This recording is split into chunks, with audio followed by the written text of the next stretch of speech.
All right, let's dive into a topic that's super important for your Class 10 science exams. But it's also a mystery you see every single day. We're talking about why that apple core you threw out disappears, but a plastic bottle, well, it seems to stick around forever. Let's get to the bottom of it. And hey, just a quick shout out to A1 Institute for making this explainer happen. They are all about helping you make sense of tricky science stuff so you can absolutely crush your exams. So seriously, have you ever stopped to think about this? You toss an apple core into the garden, and poof, a few weeks later, it's just gone. But that plastic wrapper that blew away? Yeah, that's probably going to be there for a long time. What's the secret behind this little disappearing act? Okay, here's our game plan. First, we'll crack the case of the vanishing garbage. Then, we'll meet nature's incredible cleanup crew. After that, we'll take a hard look at the forever waste that just won't go away, figure out our own waste footprint, and wrap it all up with a really surprising story about cups, clay, and consequences. First up, the vanishing garbage mystery. And the secret here isn't magic, not at all.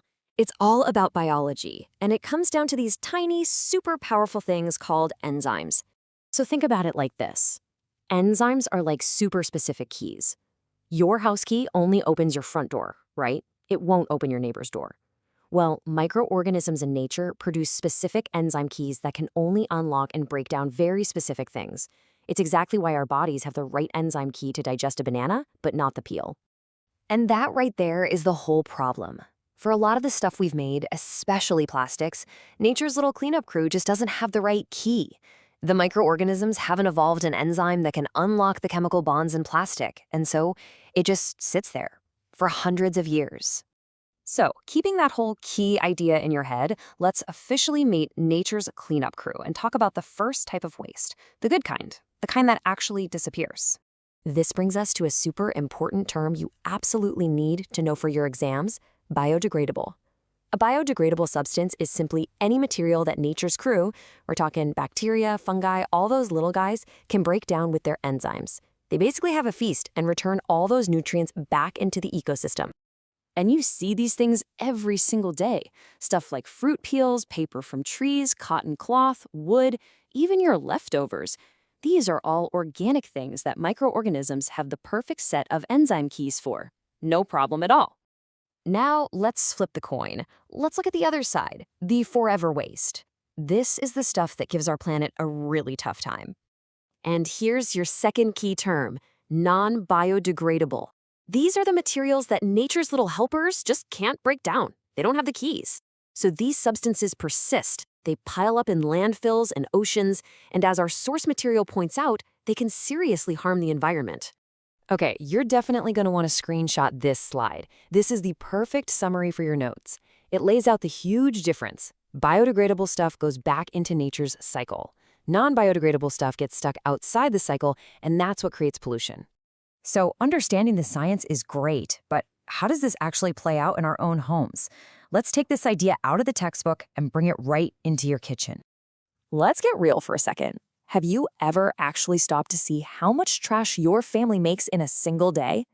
The source material has this awesome activity that lets you become an environmental scientist in your own home. Here's how you do it. For one day, collect everything your family throws away. Then separate it into two piles: the stuff that can disappear and the forever waste. Weigh each pile. The results might honestly shock you. If you try this out, tell us what you find in the comments. We'd love to know. Okay, let's wrap this all up with an amazing real-world example from our textbook that shows why these choices we make are so important. So check this out. To solve the huge problem of plastic cup waste on trains, someone had a brilliant idea. Let's go back to using traditional clay cups called kulhads. They're natural, they're biodegradable. Sounds perfect, right? But wait a second. As the source material points out, sometimes the perfect solution creates a whole new problem. This timeline really tells the story. Plastic cups were clean, but they created mountains of forever waste. The clay kulhads were biodegradable, but making millions of them would have meant stripping away huge amounts of fertile topsoil, which is a disaster. So they found a compromise: paper cups. They're biodegradable, but they don't destroy the soil in the same way. It just goes to show, there are rarely perfect answers, only better choices. All right, your turn. Put your thinking caps on. Based on everything we just talked about, What are the big advantages of using a paper cup instead of a plastic one? Take a second and think it through. You totally know the answer. We really hope this breakdown makes this whole topic crystal clear for you. And hey, if you're ready to master even more concepts just like this and walk into your exams feeling totally confident, A1 Institute is here to help you get there.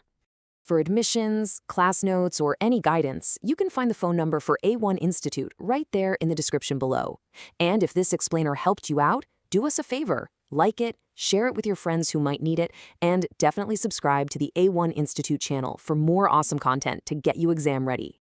So, I'll leave you with this final thought to chew on. Based on everything you've learned today, what's one small, simple choice you can make, starting right now, to cut down on the amount of forever waste you create? Drop your ideas in the comments. Thanks for watching, and we'll see you in the next one.